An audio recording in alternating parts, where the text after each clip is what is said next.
Do you want confidence that announces itself without you having to say a word? The kind of quiet confidence that's lethal. Confidence that makes you not only intimidating, but also appealing. Dark confidence. And when you see a man with dark confidence, it can be confusing because you're not sure if you're envious of him, envious of his confidence, or if you want to be him. Dark confidence can be defined by one song, Starboy by The Weeknd. You can't deny that you want that. Every man wants that. Let's get one thing straight. Overconfidence is not dark confidence. In fact, some habits that you think make you a confident dude are probably keeping you from having dark confidence. So in this video, I'll share with you habits to avoid if you want that dark, steely, intimidating confidence. Listen more, speak less. You know that one guy that loves the sound of his own voice a little too much? Nobody likes him. When you talk too much, it's easy to imagine people like you for it. Trust me, they don't. They're just too polite to say it to your face. So I'll do it. Stop talking so much. No one cares. A man with dark confidence listens and observes. He has control over his emotions and what he says. When you listen instead of jumping in to speak every time, it allows you time to process what's being said, so that when you finally respond, you're responding with all the information necessary to make an intelligent and wise contribution to the conversation. It's just like Plato says, wise men speak because they have something to say,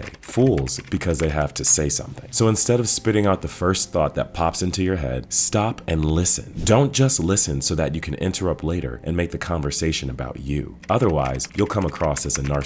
Listen and ask the person questions so that you can learn more about them. Stop acting like a victim. We can't always get what we want is one of the first things we learn as kids. I still remember my first introduction to we can't always get what we want. I wanted ice cream, but my mom said it was too cold for ice cream, and my small, delicate heart was crushed. Anyways, I digress. My point is, as kids, we learn so quickly that we can't always get what we want and figure out a way to move on from it. As adults, we seem to forget how to move on. Life is tough, and not everything will go your way, but the key is to stop feeling beat down. Stay consistent with what you're doing. Persist through all the hurdles and learn from your negative experiences. It might be hard at first, but once you figure out how to roll with the punches, you'll walk through life with dark confidence. Stop acting overconfident. Have you ever heard the phrase, if you think you know something too well, it's a sign that you don't know it at all? No, you didn't, because I just made that up. Well, I might have made up that phrase. The saying is spot on and has been backed up by psychologists. It's called the Dunning-Kruger effect. People who know very little about something tend to overestimate their knowledge and become overconfident. But people who actually know a lot about something are constantly trying to learn more about that thing, because the more that they learn, the more they understand how complex that thing might be. It's just like when crypto came out. Everyone and their grandmas went out and got it, but the actual experts waited to understand its volatility before buying it. Guess who lost money and who didn't? Overconfidence won't get you dark confidence. It only makes you look like you have something to prove. And men with dark confidence never have to prove themselves to anyone. Stop thinking you don't know how. Nobody can do everything, not even The Rock and Beyonce. But do you know the difference between The Rock and you sitting in your bedroom with zero confidence? The Rock knows how to back himself. Your thinking determines the outcome. If you think, I want to go out and meet new people, and your first thought after that is, I don't know how, you probably won't get further than your couch. Why is that? Because when you tell yourself, I don't know how, your subconscious will believe it and create problems for you when you actually decide to go out and meet people. The best thing to do is to rephrase that negative self-talk in your mind with positive phrases like, when should I go out? Or, how can I meet new people? You can gain dark confidence just by rephrasing your question. Stop overdoing looks maxing. Looks maxing is great. There's nothing wrong with wanting to glow up and be more aesthetic. And let's be honest, aesthetic guys get the one they're after. But overdoing looks maxing can actually work against you. We all know there's a spectrum of attractiveness, right? To put it more bluntly, the uggos are on one end and the aesthetic guys are on the other. However, there are beefy looking dudes who think that they're attractive and think girls are checking them out, but in actuality, the girls are just scared of them. There's a point you can get to in training your body where you move from the female gaze to the male gaze, which means you'll only get compliments from your gym bros and girls who won't find you attractive. That's overdoing looks maxing. When you looks max, you want to focus on getting your body to look the best it can look and not look like an Ultra Giga Chad Pro Max. Don't let the digital world control you. There's nothing wrong with spending time on Netflix, gaming, or on social media, but spending all your time on these platforms can prevent your creative juices from flowing. If you don't believe me, try this experiment. Don't use social media, Netflix, or play video games or anything similar for at least 5 days and see how your brain starts functioning differently. The digital world is designed to keep you busy and hooked. You'll never get enough. Once you start controlling digital media instead of letting it control you, your life will change. Initially, you'll feel bored, but this boredom is good. Your brain will formulate new ideas. You'll pay attention to things you never did before. Limiting the time you spend on these platforms can free free up some time to learn a skill set that can provide another source of income for you, because we all know you can't glow up and have dark confidence without money. Overusing skincare products and cologne. I cannot stress this enough. Stop over applying cologne. It doesn't make you smell better. It makes you smell worse. 2 to 3 puffs are perfect for the day, and 1 to 2 puffs are perfect for the night. Invest in high quality cologne, and you won't have to douse yourself with cologne to get noticed. Also, overusing skincare products can strip your body of its natural oils and cause your skin to be inflamed and irritated. It can even lead to acne breakouts. What's the point of spending money on skincare products only to wind up right back where you started? You don't have to buy every product you see influencers promote to get good skin. A good cleanser, moisturizer, sunscreen, and retinol are perfect. Also, don't forget to drink lots of water. Water alone can purify and hydrate your skin. If you want to have dark confidence, you need good skin. So take care of your skin and watch your confidence improve. If you want to have dark confidence, follow these steps. Try them out and let me know which ones worked for you in the comments below. Also, don't forget to subscribe and watch more videos like this. I'll see you in my next video. Cheers.